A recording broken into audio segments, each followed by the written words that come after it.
antal alimul hakim. Wala hawla wala quwwata illa billahil aliyyil azim. Kitab Bidayatul Hidayah, muka surat 4, baris yang ketiga daripada atas. Muka surat 4, baris yang ketiga daripada atas. Qala al-muallifu rahimahullahu ta'ala wa nafa'ana bi'ulumihi amin. Syahdan, bermula hukum pada belajar ilmu usuluddin dan mengajar akan dia akan ilmu usuluddin, wajib pada syarak.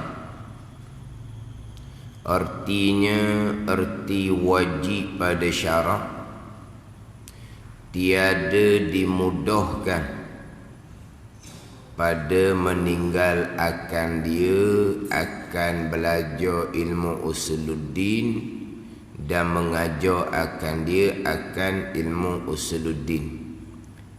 Tiada dimudahkan pada meninggal akan dia akan belajar ilmu usuluddin dan mengajar akan dia akan ilmu usuluddin. Tiada dimudahkan pada meninggalkan dia dengan makna tiada dimaafkan pada syarak pada meninggalkan dia meninggalkan belajar ilmu usuluddin dan mengajar ilmu usuluddin. Itu makna tiada dimudahkan. Artinya itu nak datangkan maksud. Apakah maksud wajib pada syarak? Hukum belajar ilmu usuluddin, hukum mengajar ilmu usuluddin wajib pada syarak. Artinya, erti wajib pada syarak dah. Artinya, erti wajib pada syarak tu tiada dimudahkan. Mana apa ni? Tiada dimaafkan pada syarak pada meninggal akan dia akan belajar ilmu usuluddin dan mengajar akan dia akan ilmu usuluddin. Itu makna wajib pada syarak. Setengah kita dia agak panjang sedikit. Apakah erti wajib pada syarak?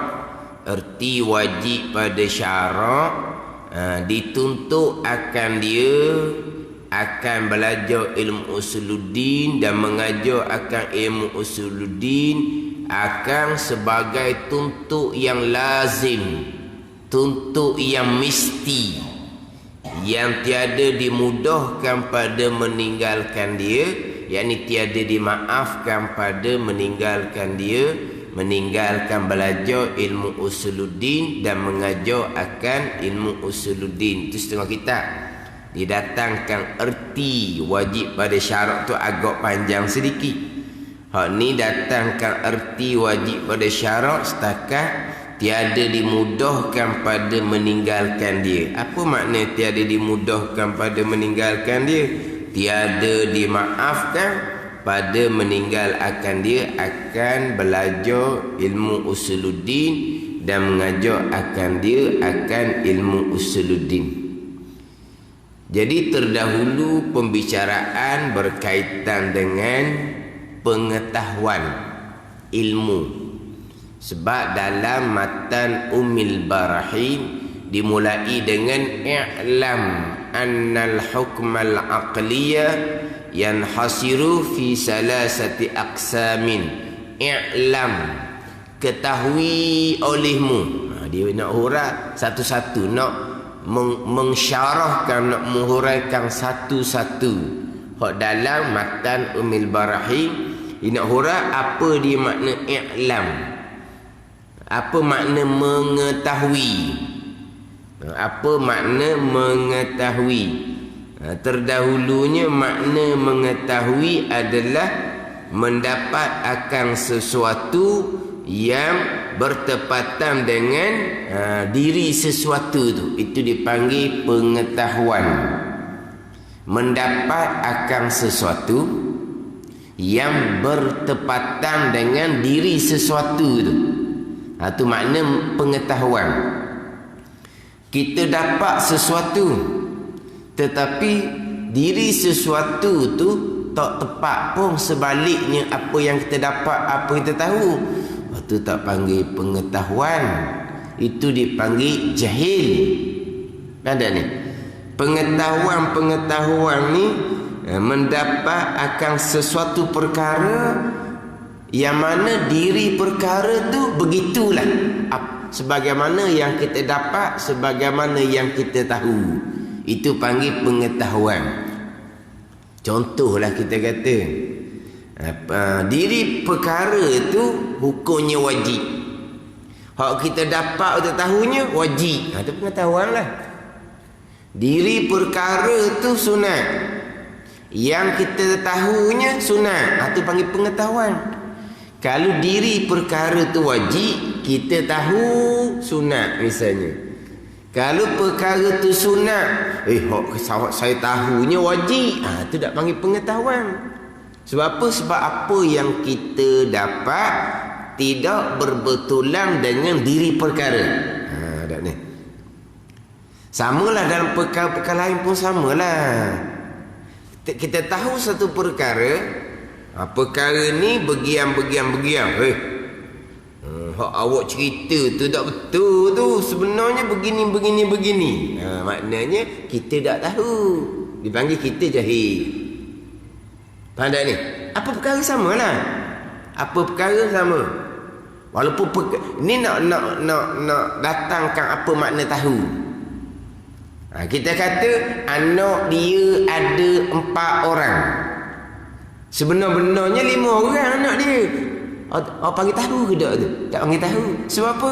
Sebab apa yang kita dapat tidak bertepatan dengan diri perkara. Dah hak 5 kita kata 4, hak 4 kita kata 5. Apa yang kita dapat, apa yang kita tahu dengan diri perkara bertepatan ke tak? Tidak bertepatan, dipanggil jahil.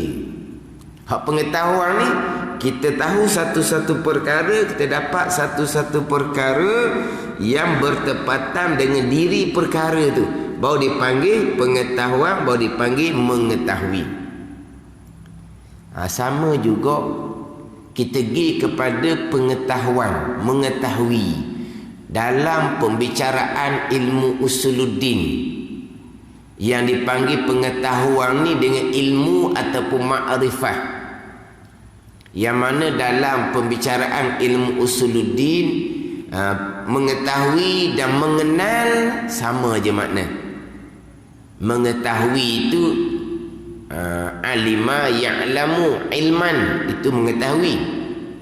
Satu laginya ma'rifah, mengenal. Arafa ya'rifu. Tapi antara ilmu dan makrifah, tahu dan kenal dalam pembicaraan ilmu usuluddin satu makna. Dipanggil lafaz yang muradif. Lafaz muradif ni dua perkataan yang lain tapi maknanya satu. Dia dipanggil lafaz yang muradif. Satu lagi dipanggil lafaz mushtarak.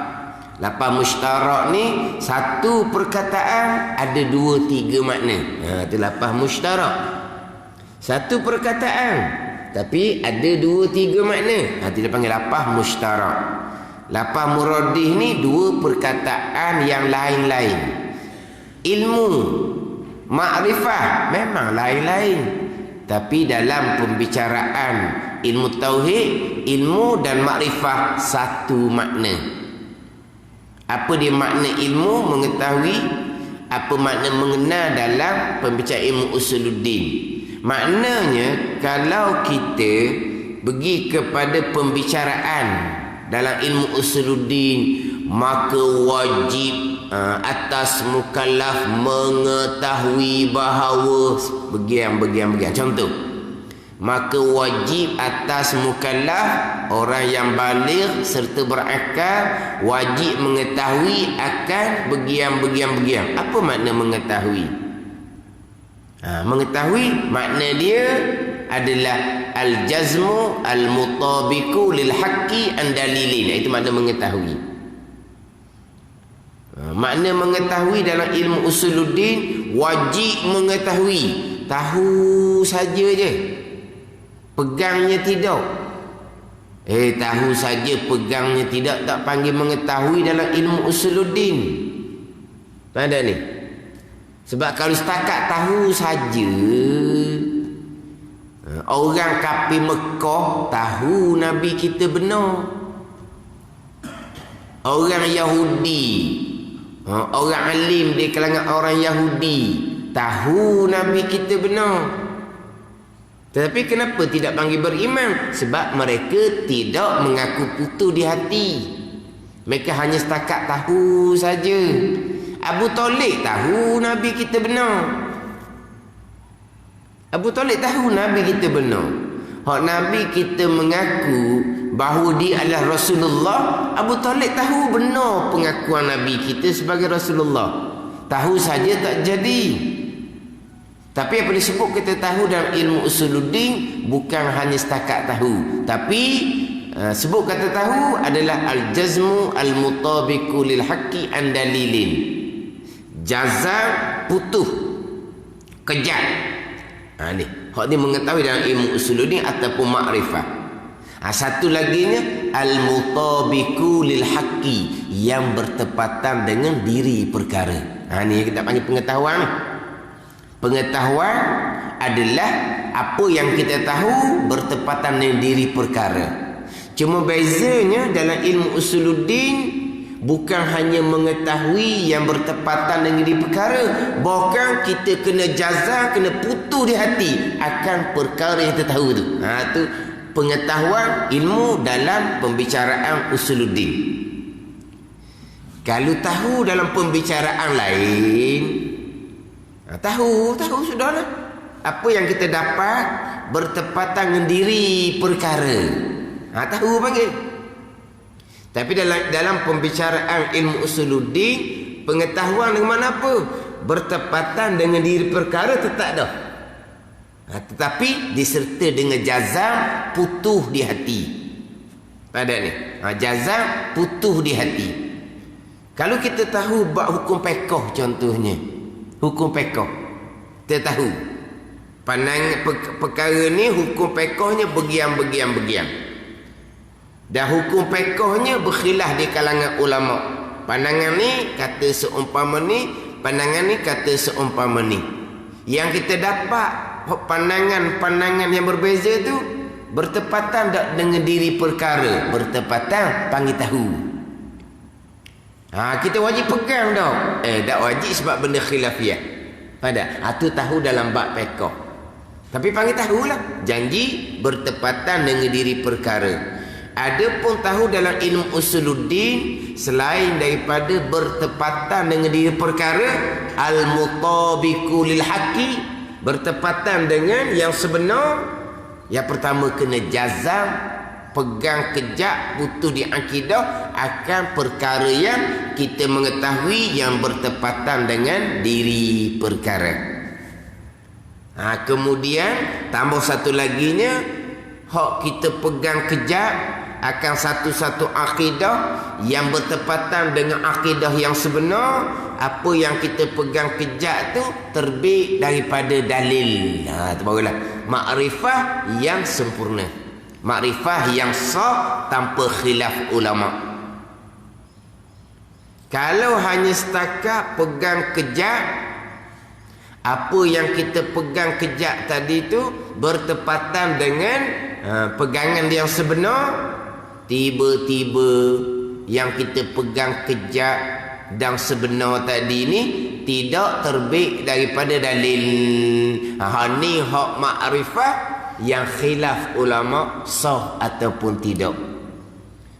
Kita bicara dah terdahulu bagi hukum orang yang pegang kejap sebenar tetapi muqallid. Tu turut orang semata-mata tanpa ada dalil sendiri. Jadi makrifah tu sah ke tak? Pandangan muktamad, makrifahnya sah, imannya sah, tetapi berdosa kalau orang tadi ni orang yang ahli, bagi orang yang terima pelajaran. Makna orang tu cerdik. Kalau belajar dia fahamlah dalil. Pegang kejap Allah ada, sebenar tu Allah ada. Pegang kejap Allah kuasa, sebenar tu Allah kuasa. Mana dalil kamu pegang kejap Allah ada, Allah kuasa? Turut orang mengajar tak ada dalil sendiri. Walha dianya orang yang terima pelajaran. Itu ayat kitab. Orang yang terima pelajaran makna orang yang IQ dia tu boleh terima ilmu lah. Tapi tak belajar untuk sampai peringkat berdalil, maka walaupun makrifah dia sah atau pandangan muktamad, tetapi berdosa. Tetapi kalau orang yang pegang kejap sebenar tidak ada dalil kerana dia orang yang tidak terima pelajaran. Mana orang yang IQ-nya rendah. Mana kita kata orang yang bodoh lah kita kata. Ajar sekali anggap, lepas tu tanya pula esok lusa tak ingat balik contohnya. Orang yang kita kata orang bodoh. Mana dia bukan orang yang terima pelajaran. Maksud orang yang bukan terima pelajaran ni ajar tak masuk ilmu dia. Maka mukallid yang seumpama ni tidak berdosa. Tanda ni. Jadi makrifah yang tidak khilafnya, makrifah tadi hak pegang kejap sebenar yang terbit daripada dalil. Ni barulah makrifah yang sempurna. Makrifah sempurna ni makrifah sebagai permulaan agama. Makrifah hak sempurna sungguh nu makrifah khasah, makrifah aulia. Hak tu bukan makrifah pegangan. Itu makrifah dengan zauq, dengan syuhud di basirah. Siapa? Aulia-aulia ilah. Makrifah siapa? Makrifah para sahabat radhiyallahu anhum. Hak tu makrifah khasah tu, hak tu makrifah yang sempurna, yang sebenar-benar. Hak saya sebut tadi ni sempurna nisbah makrifah permulaan agama. Untuk sah makrifah permulaan agama mestilah berdalil. Kemudian untuk memastikan yang kita jazam tu mutabikun lil haqqi tu, bertepatan dengan sebenar ni lah, kita wajib kena belajar. Sebab dalam bab jazam di hati, putuh di hati akan satu-satu pegangan. Semua orang ada pegangan masing-masing. Semua orang ada pegangan, ada kepercayaan hati masing-masing. Tapi nak pastikan apa yang kita jazam, apa yang kita putuh pegang kejap di akidah kita tu bertepatan ke tidak dengan akidah yang sebenar. Nak pastikan bertepatan nilah belajar ilmu usuluddin. Jadi hak makrifah tu wajib belajar untuk memastikan bahawa yang kita jazam tu bertepatan dengan akidah sebenar, hukumnya wajib. Sebab apa? Sebab kita nak dapat yang kita jazam tu bertepatan sebenar, jalannya adalah melalui belajar ilmu agama. Maka belajar ilmu usuluddin hukumnya adalah wajib. Lagi pada hukum belajar untuk memastikan bahawa kita betul-betul makrifah. Mana makrifah? Al-mutabiku lil haqqi. Ada al-jazmu, tetap al-jazmu. Orang kafir pun jazam dengan akidah kafir, tak salah. Orang jahil ilmu usuluddin pun jazam, putuh di hati. Tapi oleh kerana jahil, ilmunya tidak ada, maka dia pun pakai logik akal semata-mata. Dia pun jazam di hati perkara jahat bukan datang dari qada dan qadar Allah. Jazam tu. Oleh kerana jazam di hati perkara jahat bukan qada qadar ni, nak perbaiki balik itu cukup susah. Sebab apa? Sebab jazam di hati. Jazam ni bila ni? Daripada mula balik lagi dah. Itulah hak kepercayaan dia ni. Itulah akidah dia ni. Itulah hak jazam di hati dia ni. Perkara jahat bukan qada dan qadar. Dia ambil mana tu? Sebab dia pegang seumpama tu, ambil dia logik akal semata-mata, bukan ambil daripada ilmu. Sebab dia jahil. Sebab tu belajar ilmu usul ni wajib. Sebab untuk memastikan hak kita jazam tu bertepatan dengan yang sebenar. Ada ni. Kalau jazam yang seumpama tu yang tidak bertepatan dengan yang sebenar, makrifah kedak tu. Tu makrifah Mu'tazilah lah orang panggil. Khilaf ulama tu. Kafir ke ataupun masih lagi dihukumkan beriman tetapi berdosa besar, khilaf ulama. Tapi jazam ke tak? Jazam. Mana jazamnya? Payah nak baiki balik. Hidup main logik akal. Yang kita cerita ilmu. Yang dia berpandukan logik akal. Perkara jahat yang Allah Ta'ala marah, takkanlah perkara yang telah marah datang daripada qada dan qadar Allah sendiri. Kita perkara yang kita marah, perkara yang kita tidak, bukan kata marah, tak marah pun, tapi tak berapa suka, tak berapa berkenan, kita tidak akan menentukan perkara yang kita tidak berkenan walaupun kita tak marah mana. Kita pakai logik akal. Takkan perkara yang Allah marah, maksiat, perkara yang paling zalim, kufur, takkanlah datang daripada qada dan qadar. Payah nak perbetulkan kembali. Sebab apa? Sebab jazam, putus di hati. Tapi al-mutabiqu lil haqi ke tak? Tidak bertepatan dengan yang sebenar. Kita tidak masuk dalam makrifah, dalam ilmu usuluddin. Nak memastikan al-mutabiqu lil haqi, al-jazmu putus.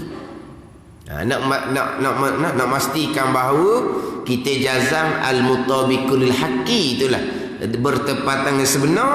Jalannya adalah melalui belajar. Belajar ilmu usuluddin untuk memastikan bahawa kita ni betul-betul mengetahui.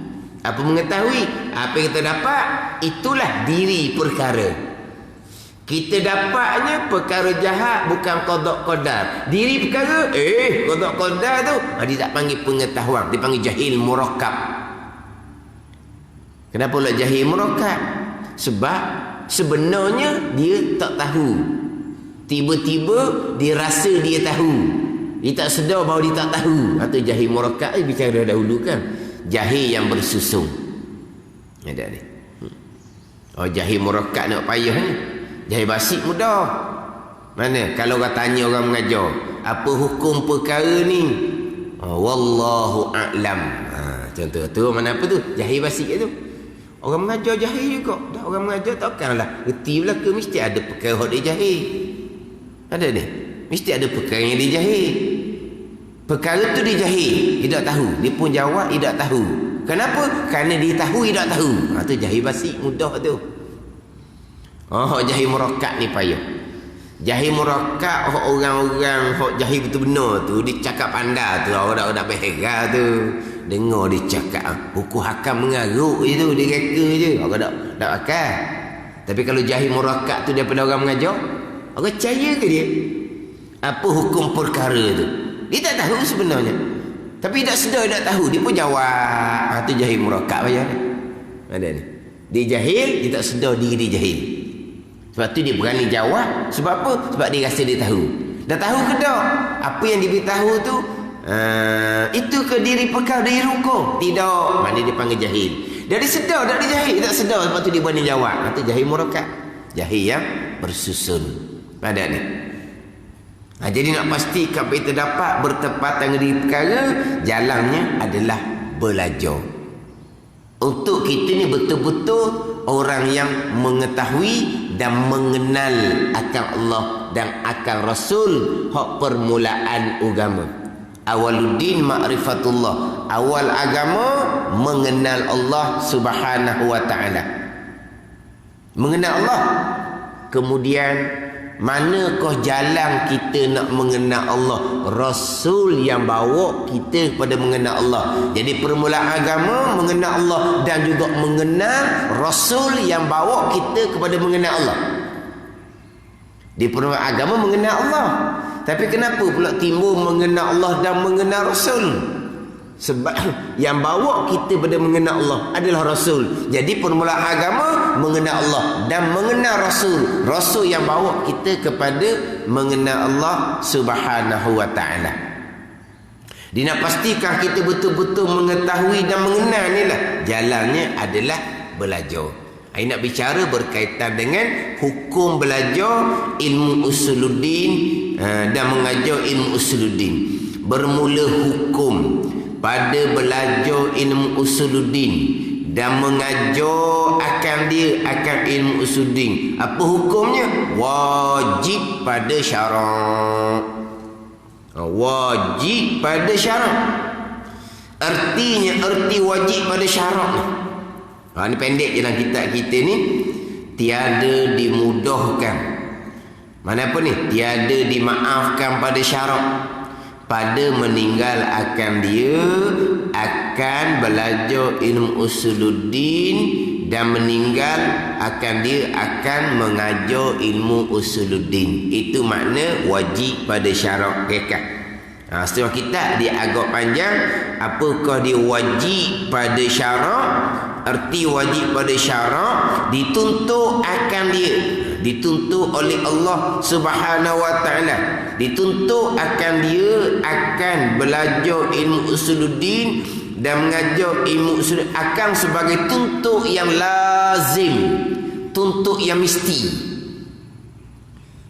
Sebab apa? Sebab tuntut ada dua. Satunya tuntut yang lazim, yang mesti. Ada satunya tuntut juga, tapi tuntut yang tak lazim, yang tak mesti. Tuntut yang longgar. Kita panggil apa? Sunat. Wajib dan sunat sama-sama yang dituntut oleh Allah. Wajib yang dituntut oleh Allah. Sunat yang dituntut oleh Allah. Bezanya, hak wajib ni akan sebagai tuntut yang lazim, tuntut yang mesti. Adapun sunat tuntut yang tidak lazim, yang tidak mesti. Dia panggil tuntut yang longgar. Kalau tinggal, tinggal tak seksa lah. Tapi kalau tinggal maknanya tinggal tuntutan suruhan Allah. Rugilah orang ni. Tapi oleh kerana tuntut suruhan tu longgar, tidak dijanjikan seksa. Tapi sama-sama tuntut.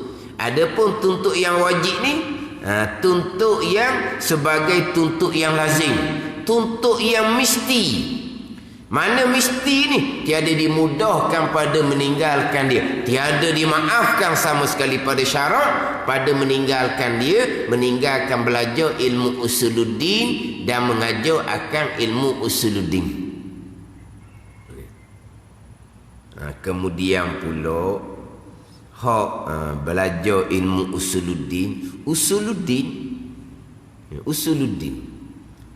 Kita nama ilmu ni kadang-kadang kita masyhur dengan ilmu tauhid. Kadang-kadang kita sebut sebagai ilmu usuluddin. Apa dia usuluddin? Usuluddin usul. Kita panggil apa ni?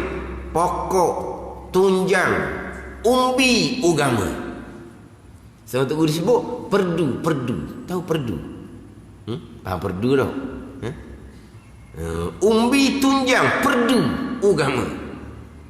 Tak ada usul agama ni, tak ada furu' agama. Kita nak faham molek. Satunya usuluddin, satunya furu'uddin. Usuluddin ni pokok, tunjang, umbi, asas agama. Furu'uddin, cabang agama ni pergi kepada syariat zahir fiqh, syariat batin tasawuf. Itu furu'uddin. Jadi nak ada furu'uddin, dia mestilah ada usuluddin. Ni kadang-kadang kita ni tak kenal sungguh agama. Masa tak kenal agama, tekan pada furu'uddin tapi usuluddin dikesampingkan. Memang tak kenal agama sungguh. Sebab agama ni ada usuluddin, agama ni ada furu'uddin. Kita duk tekan furu'uddin semata-mata, usuluddin kita kesampingkan. Kalau buat kelas kok, kelas bab semayang je. Kelas bab semayang.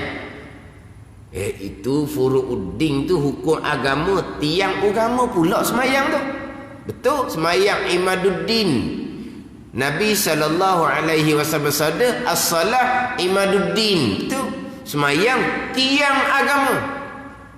Tiang dok tiang pun furu' juga, cabang. Dah tiang, nak pacak mana tiang kalau tak ada usul? Tiang betul tiang. Comel tiang ni. Semayang ni dengan ilmu, belajar bab hukum hakam semayang. Comel tiang. Tapi tiang nak pacak mana kalau tak ada usuluddin? Mana apa tu? Tak kena agama. Kalau kita kata nak atur kuliah agama, tak erti nak atur kuliah agama. Mana apa ni? Yang tukang atur kuliah agama tak kena agama. Atur kuliah agama. Kuliah maghrib tiap-tiap malam. Malam Jumaat pun ada kuliah maghrib. Kan dulu kan maghrib ni orang, kalau malam Jumaat orang baca Yasin. Sekarang ni orang baca suratul Kahfi. Dah ada malam Jumaat pun kuliah agama. Mula-mula dulu setengah-setengah tempat nak tukar daripada baca Yasin malam Jumaat, nak buat kuliah maghrib malam Jumaat. Berperang dululah. Berperang berlawan dulu. Berperang berlawan dulu. Sebab apa ni? Nak baca Yasin. Ni kata buat kuliah maghrib lah. Baca Yasin, baca lepas isyak, baca lah rumah awak. Alah, nak boleh ke boleh buat kuliah malam Jumaat. Sebab setengah orang ni baca Yasin malam Jumaat ni macam wajib bagi dia ni. Orang nak kuliah agama, hak nak faham agama, baca Yasin, baca suratul Kahfi, baca suratul Kahfi. Itu boleh baca di rumah tu. Ada ni. Tambahan pula kita amal-amal sunat yang seumpama tu memang afdal di rumah. Jadi seminggu 7 malam kuliah maghrib. Sebulan penuh kuliah maghrib. Satu malam pun tak ada khusus pembicaraan ilmu usuluddin. Satu malam pun tidak ada. Ni realiti. Ni realiti. Kadang-kadang cerita bab asas-asas ilmu kewajipan ilmu fardu ain ni kadang-kadang dia lah. Ustaz tempat masjid tempat kami, saya ni sebagai AJK juga dia kata. Tapi macam mana nak betul nak susung semula tu. Sebab memang dia kata sebulan tempat kami keluar maghrib, satu malam pun tak ada tauhid. Satu malam pun tak ada tauhid. Lepas tu pekoh bab ibadah, bab taharah ke bab semayang, tak ada juga. Pekoh ada, pekoh muamalah dia kata. Lepas tu tasawuf tak ada juga. Ada sekali sebulan je kitab hikam. Itu bukan tasawuf fardu ain. Lepas tu kata tiap-tiap maghrib penuh ni ceramah ikut tajuk masing-masing. Habis dia sebut nama tempat, buka FB masjid kena masjid hok memang hebat-hebat, tapi ceramah semata-mata. Khusus tak ada. Mana ilmu tauhid tak ada cara khusus. Orang ceramah tu diceritalah juga. Berimam tak memada seumpama tu. Dalam bab usuluddin kita kena khusus betul. Memang orang ceramah dah sebut semua. Kita kena berakidah dengan akidah ahli sunnah wal jamaah. Kita kena pastikan iman kita iman yang sebenar. Mana akidah ahli sunnah jemaah? Mana iman yang sebenar? Ada kelas khusus ke tak? Ada kitab khusus ke tak? Dah kita cerita semua dah gitu. Tidak memada cerita gitu. Sama lah juga kita kata semayang kena semayang molek, semayang tiang agama. Dah kelas bab semayang ada ke tak? Tak ada pun. Kita mestilah hati bersifat dengan sifat yang baik. Hati jangan bersifat dengan sifat yang dicela pada syarak. Dah ada bicara dah bab sifat secara khusus. Kita sebut dah bab ikhlas, kita sebut dah bab syukur, bab tawakul, tu sebut sahaja. Dia kena secara khusus. Apa dia ikhlas? Macam mana kita pernah bagi hati. Apa dia syukur? Orang kita pernah bagi hati. Hotel fardu ain kepada kita bukan hanya sebut ceramah ikhlas. Dalam ceramah sebut syukur. Dalam ceramah sebut redha. Tidak memada gitu. Ni berat ni sampai 3-3 tak ada. Ada pula tempatnya pekoh seminggu-seminggu 2-3 malam no. Tasawuf 2-3 malam no seminggu-seminggu. Dah tauhid ada ke tak? Semalam pun tak ada. Nak kata mana tu? Pekoh furu'uddin syariat agama. Tasawuf furu'uddin syariat agama. Usuluddin. Mana panggil apa ni? Jauh sangatlah. Lari daripada pemahaman agama. Maknanya hak tukang atur kuliah, hak tukang nak tak ada telinga dengar tu pun dengar kuliah, tak tahu bab agama. Kemudian yang atur kuliah, yang tukang yang nak belajar ni orang ramai hak tukang nak belajar. Lepas tu orang yang mengajar, yang buat kuliah seumpama tu, macam mana pula? Hak tadi hak tukang atur kuliah, kadang-kadang tukang atur kuliah orang ramai-ramai gitu je, pakat-pakat gitu je. Hak yang nak belajar ni ahli jemaah ramai-ramai gitu je. Hak tukang mengajar mana pula? Nak main mengajar di mana-mana tempat, nak mengajar apa, nak ceramah apa? Memanglah ceramah agama. Bukan kuliah maghrib nak ceramah bab ilmu dunia, matematik ke apa pada. Kita nak buat kuliah agama. Nama pun kuliah agama. Ada kita pun dijemput untuk menyampaikan kuliah agama. Kita nak menyampaikan kuliah agama ni, kita kena tengoklah pula tempat tu ilmu agama macam mana. Mana ilmu agama? Ilmu usul agama macam mana? Tu orang mengajar pula. Dia nak main kuliah agama kan? Nak main kuliah agama kena pastikan tempat tu ada kuliah usul agama. Ni orang mengajar ni pula. Dia tak boleh mari pakai ceramah gitu je. Kalau kita hanya jemputan hak jenis 2-3 bulan mari sekali, hak tu bukan hadiah dah lah. Dia pun mari jauh, tak tahu pun tempat kita macam mana. Dia mari pula ada tajuk-tajuk khusus gitu je. Tajuk pula sempurna gitu je.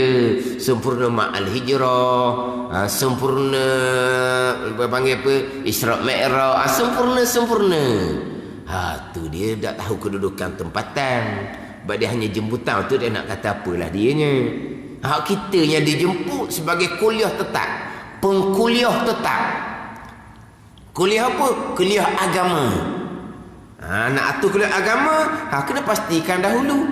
Kita nak buat kuliah ni furu'uddin ni, bab pekoh. Furu'uddin lah. Tempat tu usuluddin ada kedah. Orang mengajar ni besar tanggungjawab.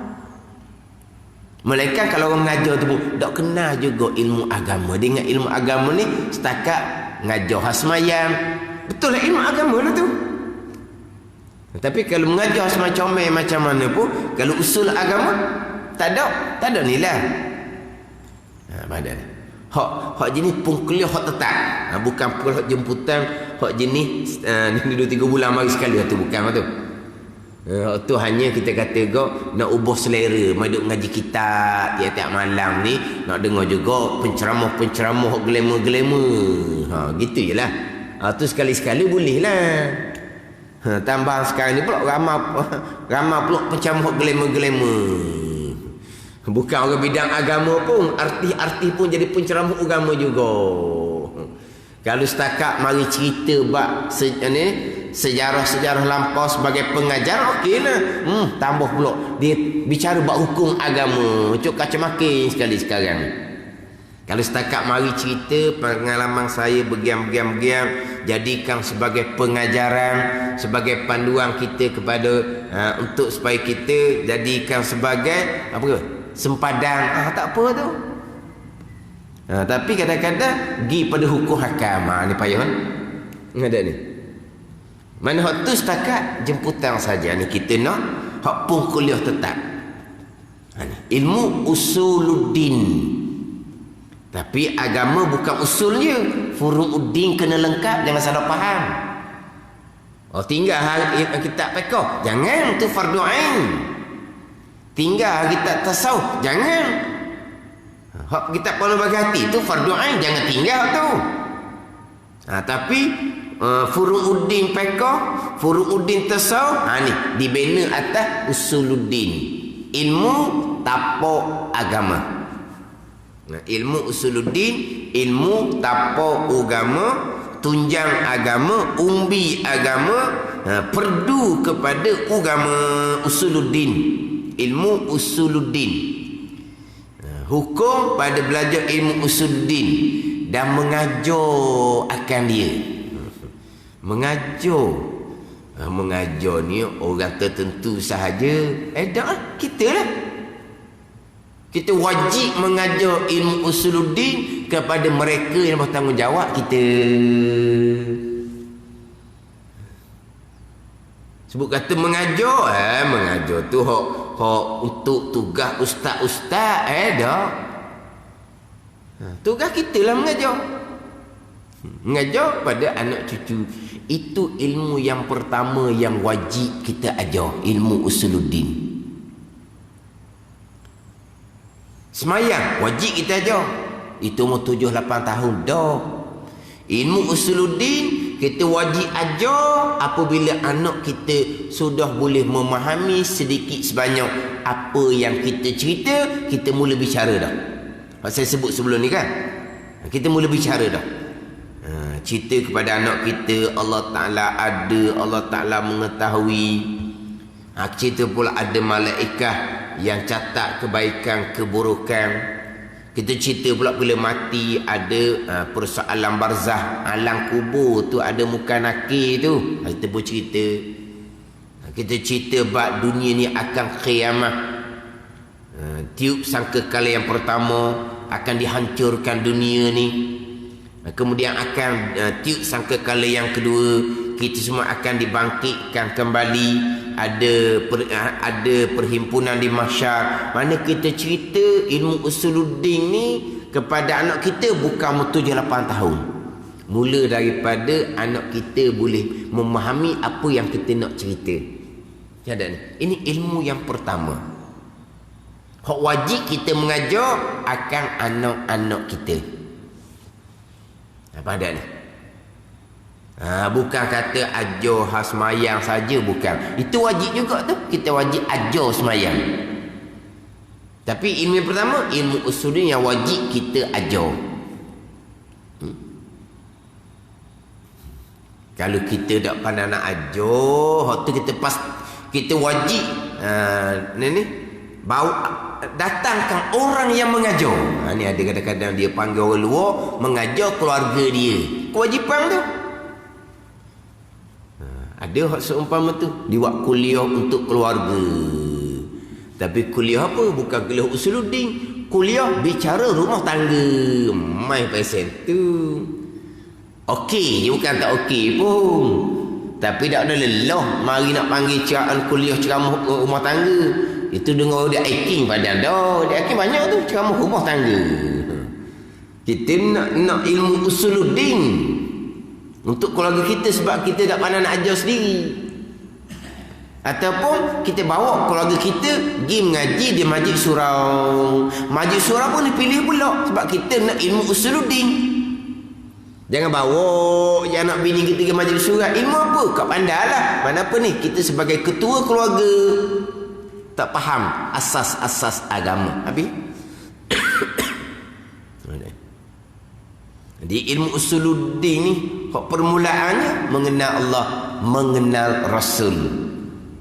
Hak paling nak kena fokusnya mengenal Allah, mengenal keesaan Allah Subhanahu wa taala. Keesaan mana? Keesaan pada perbuatan. Nak kena mati molek pergi kepada qada dan qadar Allah Subhanahu wa taala.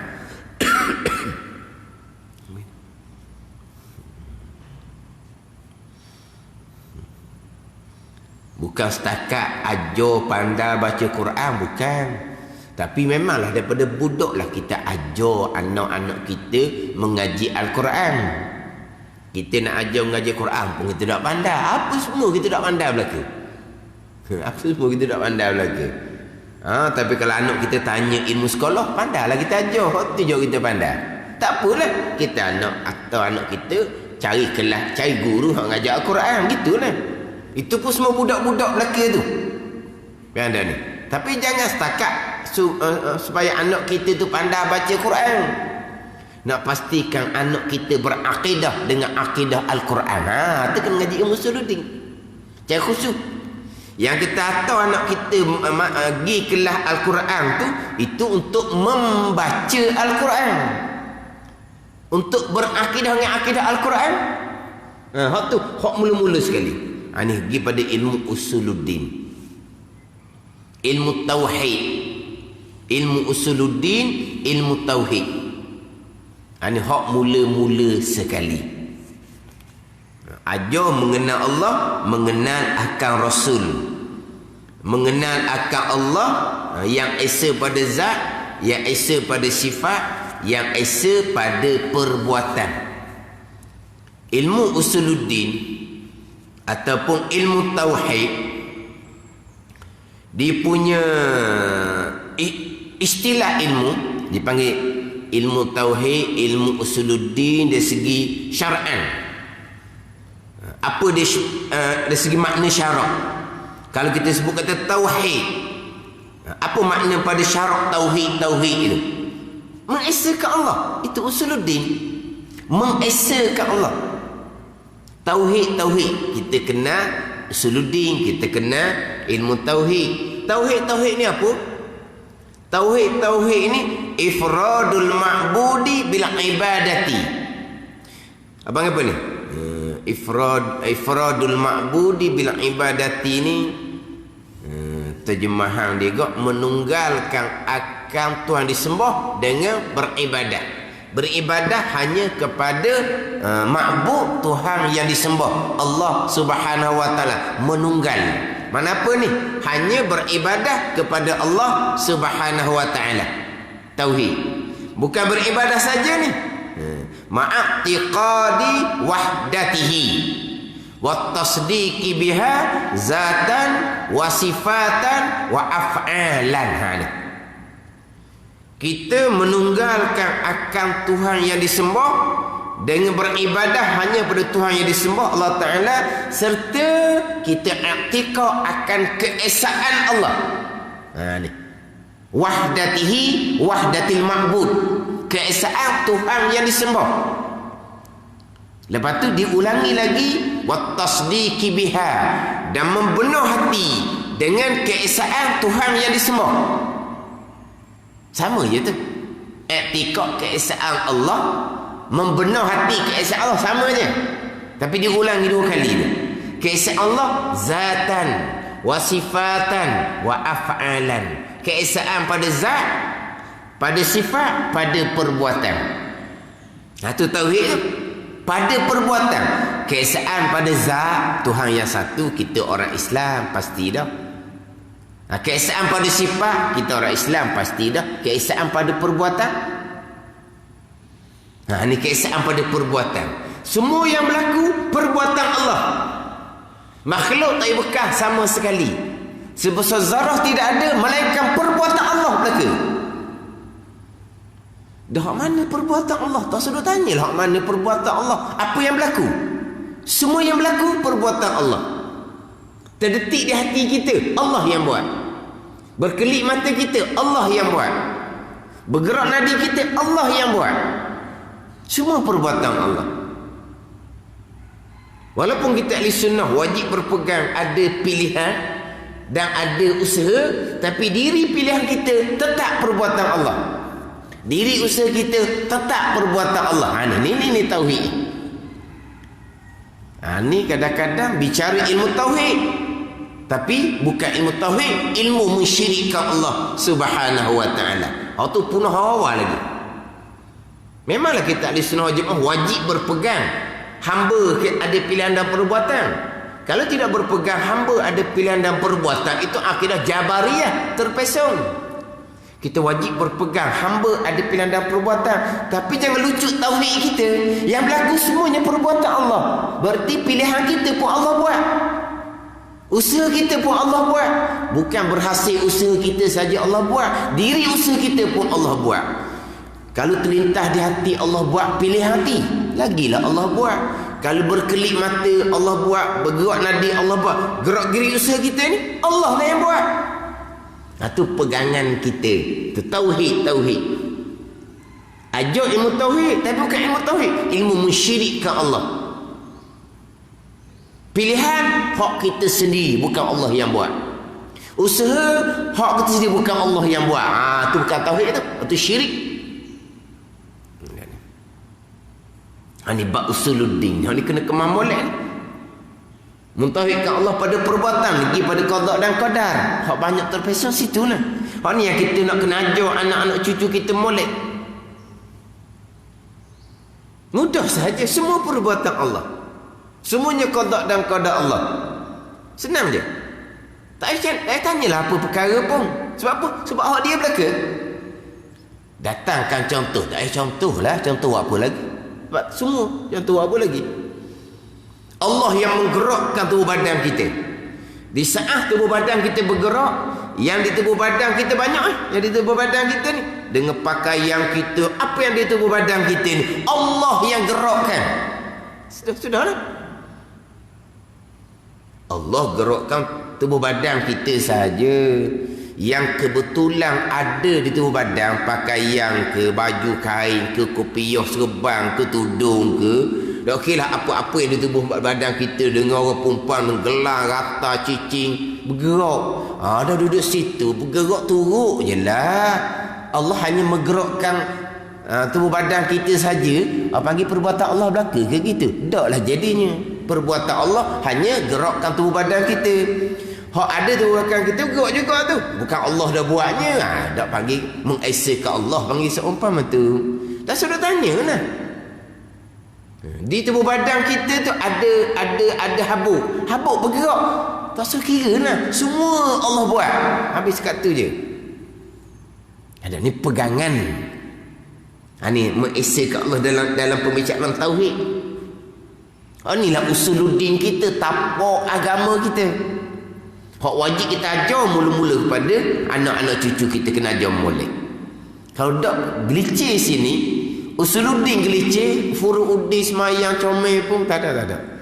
Tidak akan diterima oleh Allah Subhanahu wa taala. Simple saja. Semua perbuatan Allah. Makhluk tak bekas sama sekali. Tak tu je. Bukan ikhtiar usaha sahaja tak bekas. Diri ikhtiar usaha pun adalah perbuatan Allah Subhanahu wa taala. Ada pula orang ajar karuk. Ikhtiar usaha kita cuma berhasil. Usaha kita tu Allah buat. Sebab ikhtiar usaha tak bekas. Tapi diri ikhtiar usaha, siapa yang jadi usaha tu? Kita sendiri. Mana kita bekas juga. Bekas pada usaha, cuma tak bekas pada berhasil usaha. Gitu. Bukan tauhid, itu syirik seumpama tu. Ada juga orang bawa seumpama tu. Itu usaha kita ada, cuma tak bekas. Tapi itu usaha mutlak hak kita. Bukan.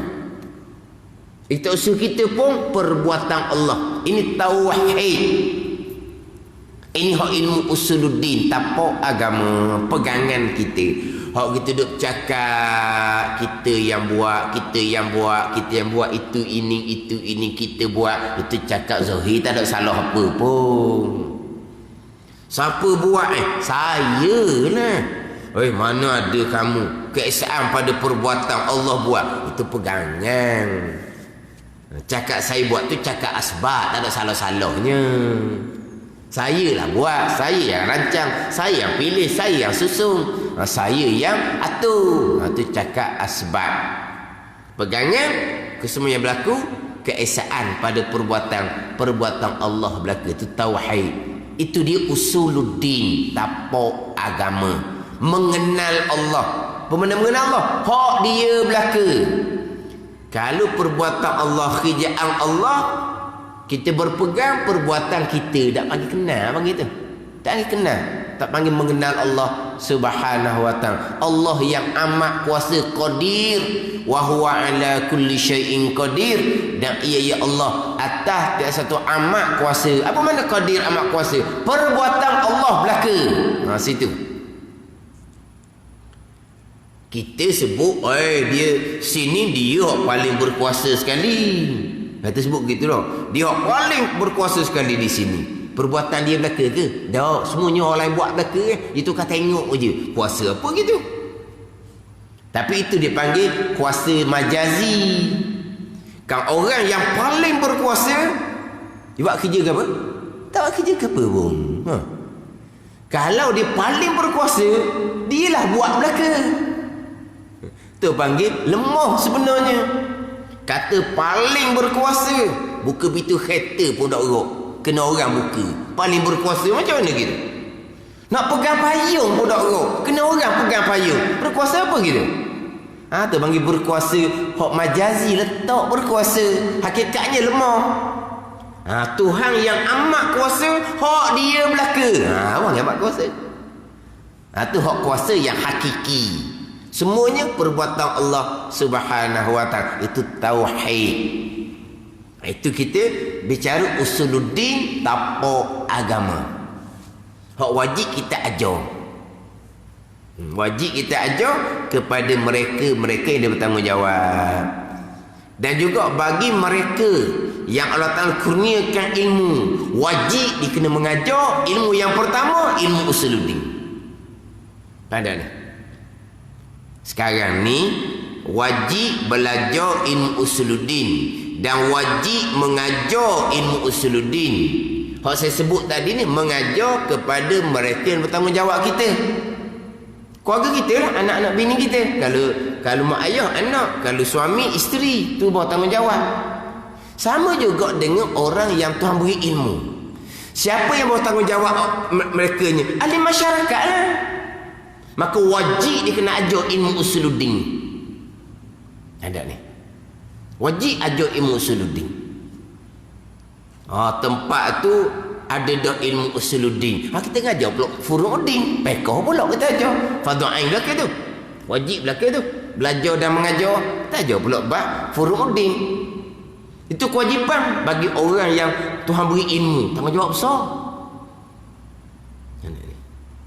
Jangan kita orang mengajar pula pakai ikut kehendak kita. Saya kalau bab mengajar ni saya minat pekoh. Minat tak minat pun tanggungjawab kamu kena ajar ilmu usuluddin. Kalau tempat tu tak ada. Kalau tengok 2-3 malam dah usuluddin, cukup lah tu. Lepas tu furu'uddin nak letak mana? Takkan nak ada usuluddin tanpa furu'uddin. Kita tambah pula ilmu pekoh, ilmu tasawuf, fardhu ain. Ni tanggungjawab pada orang yang mengajar. Sebab apa? Sebab wajib mengajar ilmu usuluddin. Wajib pada syarak yang tiada dimaafkan, yang tiada diuzurkan pada syarak, pada meninggal dia akan mengajar. Pada. Sebab itulah kita ni belajar, mengajar sama sahaja. Kesemuanya akan dibentang di mahsyar. Kita belajar dah ilmu usuluddin akan dibentang di mahsyar. Kita mengajar dah ilmu usuluddin akan dibentang di mahsyar. Kita tak belajar ilmu usuluddin, kita belajar berpekoh tasawuf je. Habis lah kita. Kita mengajar dah ilmu usuluddin, tak mengajar, kita mengajar ilmu pekoh tasawuf je. Mahsyar lah kitanya, berat. Ada ni. Jadi kita orang nak belajar kena susun molek. Orang yang nak mengajar kena susun molek. Itu kewajipan belajar dan kewajipan mengajar. Kewajipan belajar dan kewajipan mengajar. Tapi hak ni ilmu usuluddin, ilmu yang pertama yang tidak dimaafkan sama sekali pada meninggal akan dia. Tak ada. Yang tiada dimudahkan pada meninggalkan di mana pun, tiada dimaafkan pada syarak pada meninggalkan belajar ilmu usuluddin, dan tidak dimaafkan pada syarak pada meninggalkan mengajar ilmu usuluddin.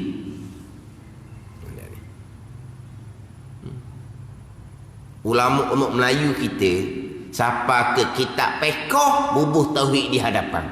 Ni ulama Melayu kita. Kitab pekoh. Kitab fiqh 4 bahagian, 4 robok. Kitab Mata'im Badrin, ibadah, muamalah, munakahat, janayah. Kitab fiqh Sulam Mubtadi karangan Syarau Al-Fatani, bab ibadah, bab muamalah, bab munakahat, bab janayah. Sulam Mubtadi Syarau. Kitab fiqh betul benar. Di hadapannya tajuk tauhid dahulu. Ni. Bukan kitab fiqh bab semayang saja. Kalau kitab fiqh bab semayang, bab puasa, bab zakat, bab haji, bab ibadah, hidayatus sibyan. Bab ibadat saja.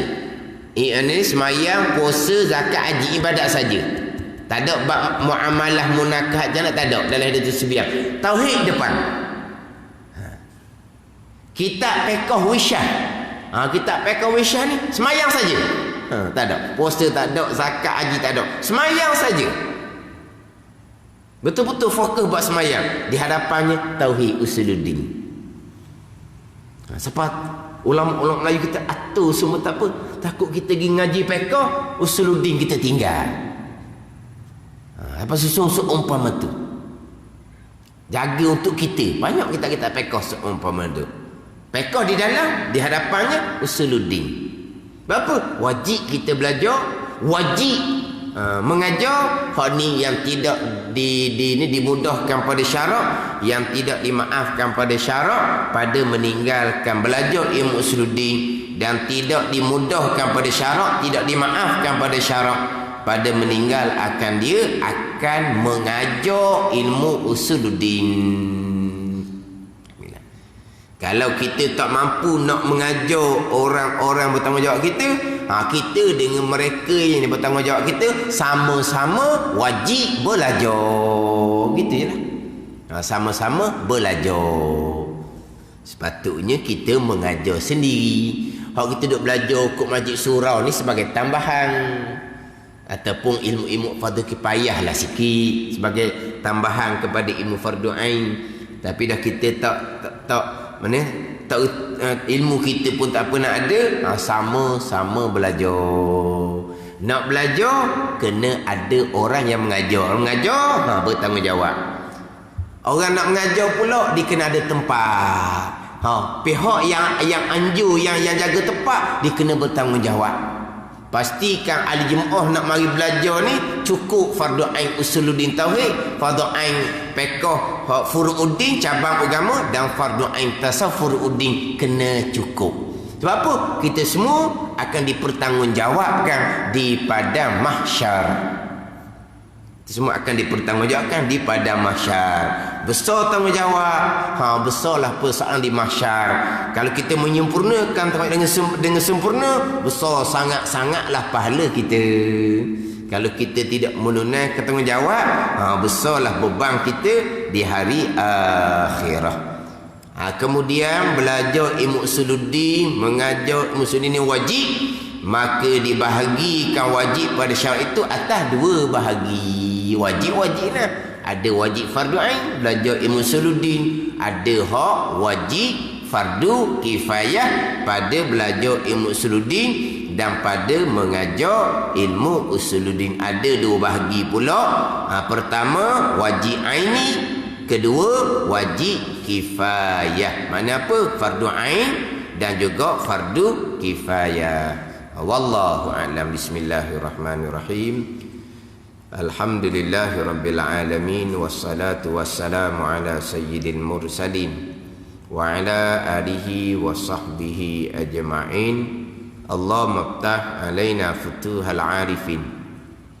Allahumma allimna ilma akdamin wa fahimna famat sabiqin warzuqna riqat talibin. Allahumma zidna ilman wa alhiqna bis salihin. Wa sallallahu ala sayyidina Muhammadin wa ala alihi wa sahbihi wa sallam. Walhamdulillahi rabbil alamin.